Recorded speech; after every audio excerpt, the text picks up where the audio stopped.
राजमहालात गदारोळ उडाला होता. संपूर्ण नगरी जमा झाली होती. प्रसंगच तसा होता. एक भिक्षुक भिक्षापात्र घेऊन दरबारी उभा होता. महाराजांनी त्याच्याकडे बघितलं आणि म्हणाले की दिवसातला तू पहिला याचं काय हवं ते माग मिळेल. भिक्षुकांनी भिक्षापात्र दाखवत म्हणाला, महाराज एवढं पात्र भरेल एवढं मला द्या, पुरेसं आहे. पण महाराज वचन देण्याआधी विचार करा, जमेल का? महाराजांनी त्या छोट्याशा भिक्षापात्राकडे बघितलं आणि हसून म्हणाले, माझ्या राज्याची संपत्तीची गणती अजून केल्या गेली नाही. माझ्या राज्याची सीमा कुठपर्यंत हे अजून ठरलेलं नाही. एवढ्या छोट्याशा भिक्षापात्राने मला काय फरक पडणार?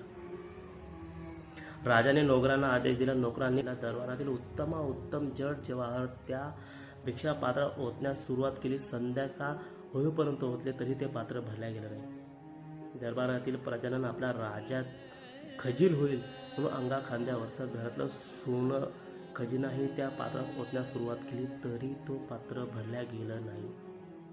रात्र सरते महाराज त्या भिक्षुकाच्या पायी कोसळल्यात आणि म्हणाले की ही पात्र भरण्याची भिक्षुका माझी पात्रता नाही, मला माफ करा. भिक्षुक हसून म्हणाला, अरे रे रे, सकाळी म्हणाला असता तर माझा दिवस वाया गेला नसता. एवढं बोलून ते पात्र उलटं करून सर्व खजिना ओतून तसंच निघाले. महाराज पुन्हा धावत त्याच्या पायी कोसळले आणि म्हणाले, जाताना मला एवढं सांगून जा, हे भिक्षा पात्र न भरण्याचं वैशिष्ट्य काय काय आहे? भिक्षुक म्हणाले, काय माहित नाही. हे पात्र बनवताना मी माणसाच्या कवटीचा उपयोग केला. कदाचित त्यात माणसाचं मन ओतलं गेलं असावं. मला माहित नाही पात्र का भरल्या जात नाही. मित्रांनो, तुम्हाला कल्पना असेल, तुम्ही सांगा पात्र का भरल्या जात नाही. या कधीतून काय बोध घ्यायचा तुम्ही ठरवा.